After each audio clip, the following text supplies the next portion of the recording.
Então, Rogério, véspera de mais um confronto e uma partida que tende a ser um pouco diferente, eu imagino, até pelo estilo das duas equipes, são do Operário e do Criciúma. A gente tem visto que o Brasil tem se encaixado em praticamente todas as equipes que têm conseguido jogar de igual para igual, tanto é que conseguiu agora 3 vitórias que embalou. Tu imagina mais um jogo assim, desse mesmo nível? Tu acredita que pela pressão do Criciúma vai ter característica um pouco diferente? O que está chamando a atenção, embora não seja muito diferente das outras competições, mas essa acho que está ficando... jogos muito parelhos. Você pega o resultado, o resultado final e já sabendo disso, depois você vai ver o jogo e você vê que a equipe que perdeu poderia ter vencido, uma equipe ganhou, poderia ter tido empate. Pega nós de Operário, em determinado momento 0-0, o Operário teve chance. Aquelas partidas que nós não vencemos também tivemos chance pelo menos conseguir um ponto. E tem sido assim, essas 3 vitórias que nós conseguimos, em algum momento da partida nós tivemos dificuldade, porque do outro lado também tem equipes organizadas, equipes que também estão buscando uma melhor classificação. E eu acho que o jogo amanhã não vai ser muito diferente assim, né? É início de competição, todas as equipes, pelo menos na sua maioria, acredito, estão buscando a melhor formação, né? As equipes que não estão tendo os melhores resultados, elas procuram a cada jogo mudar alguma coisa para tentar encontrar o caminho. E eu acho que esse início de campeonato, ele mostra isso, está muito parelho. E até as equipes que estão lá na frente, por ser início também, elas vão ter mais cedo ou mais tarde também algumas oscilações. Então eu prevejo mais um jogo difícil, como sempre foi Brasil e Criciúma. Mas pode ser um jogo especial para você também, né? Porque pode chegar a vitória de número 200 no comando da equipe. Não sei se você já tem os números ali, mas pode chegar. O que significa para você, né, poder chegar nessa marca impressionante aí pela história que você tem na equipe do Brasil? Eu acho que essas vitórias e os resultados, eles foram acompanhados também de acessos, de conquistas, né? Acho que isso é muito interessante. Mas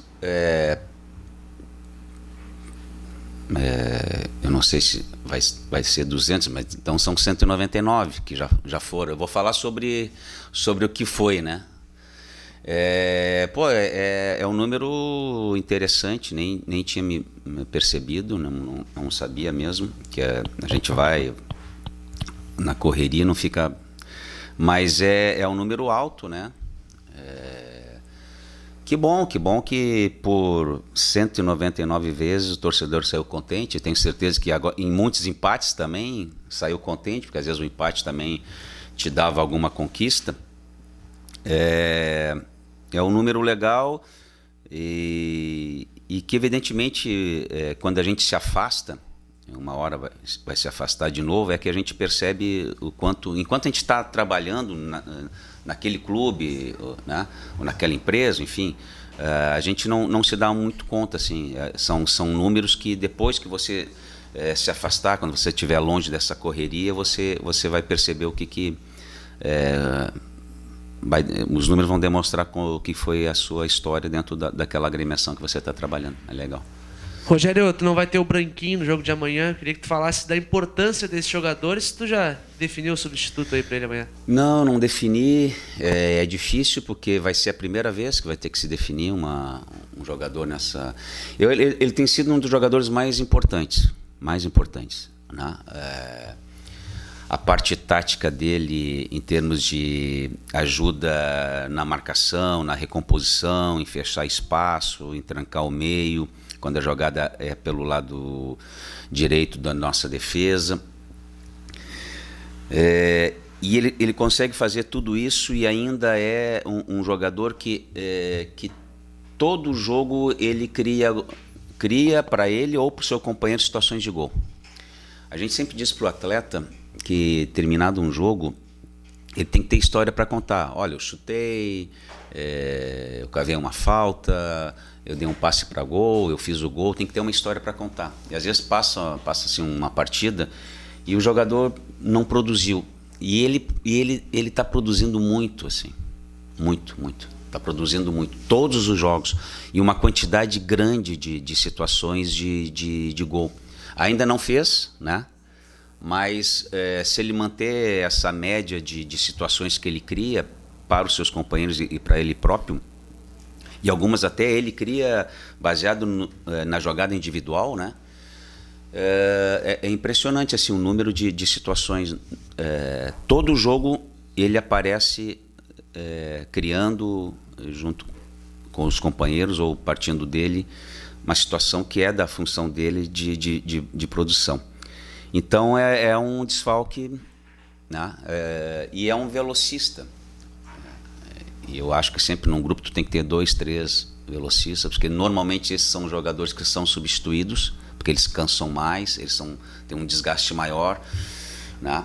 O tipo de exigência, então sempre, quando cansa, você coloca um outro. E por nós não termos uns jogadores muito parecido com ele, normalmente ele tem feito os 90 minutos.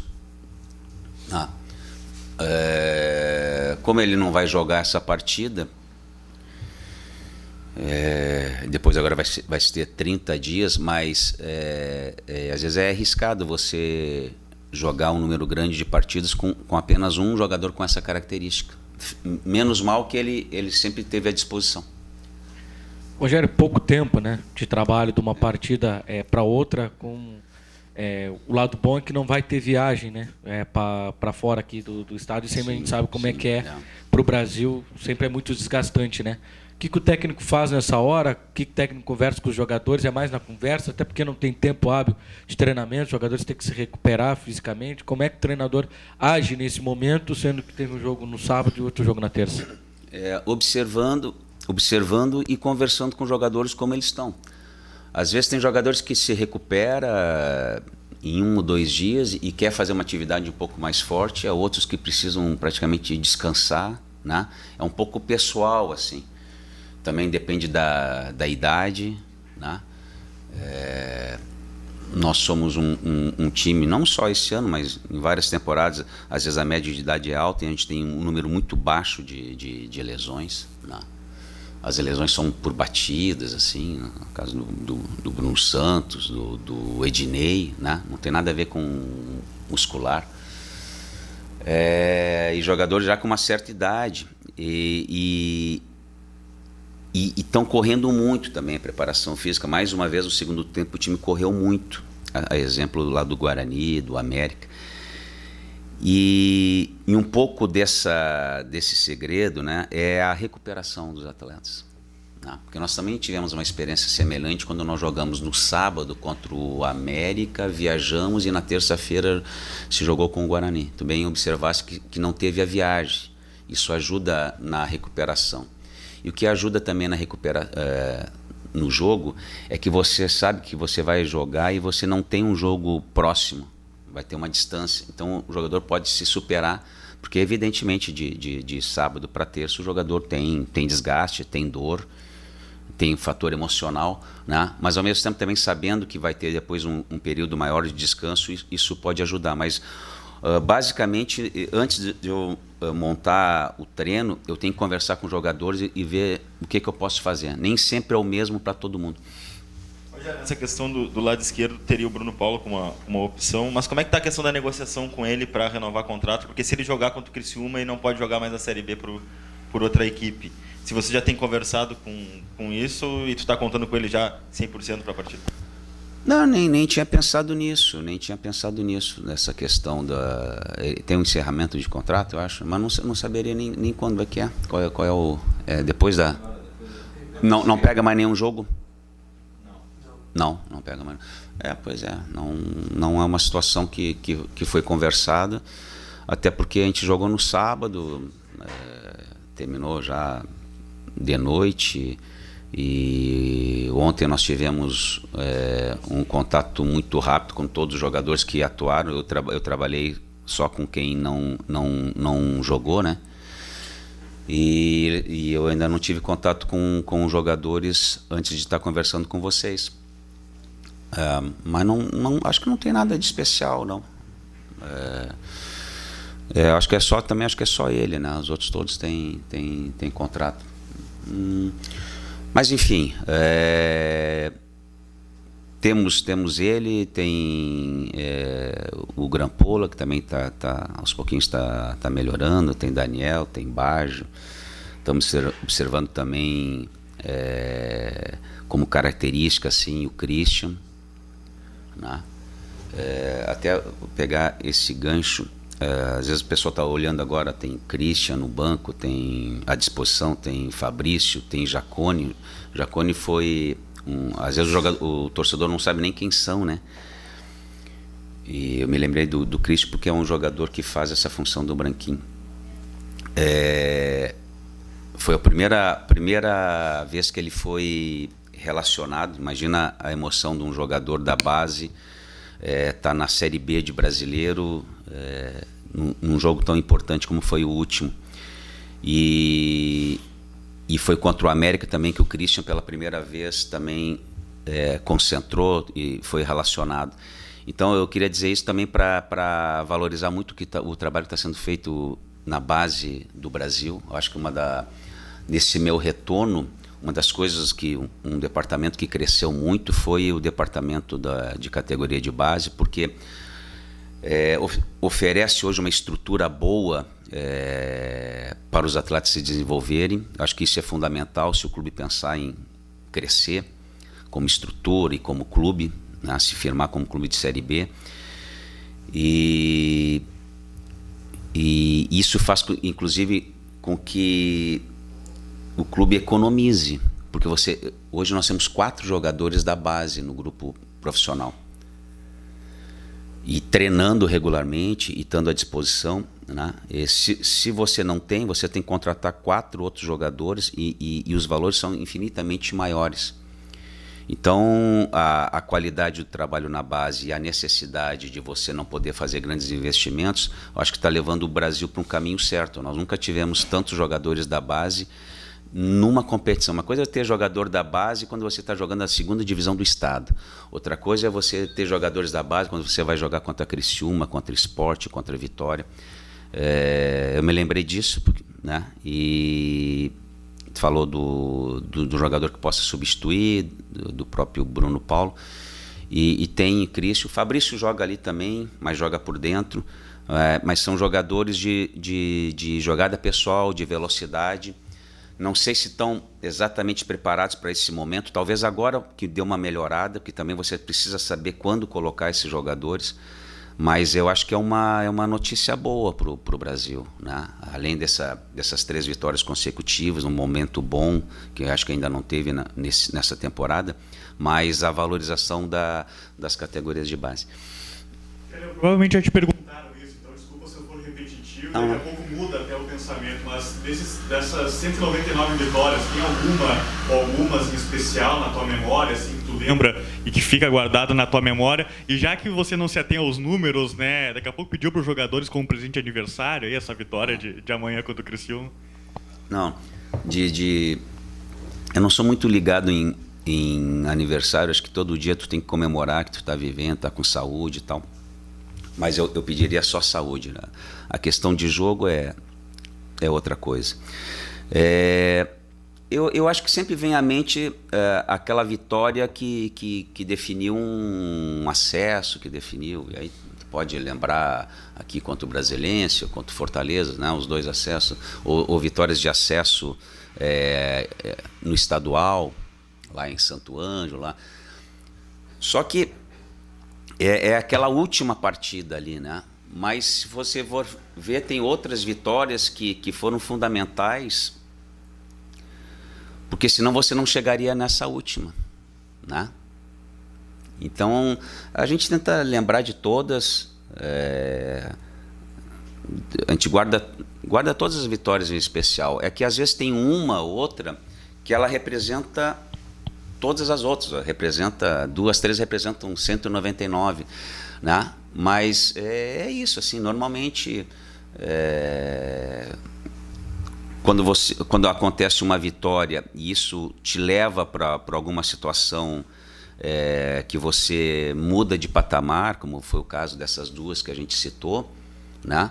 Ou vitórias que te mantêm nesse patamar. Por exemplo,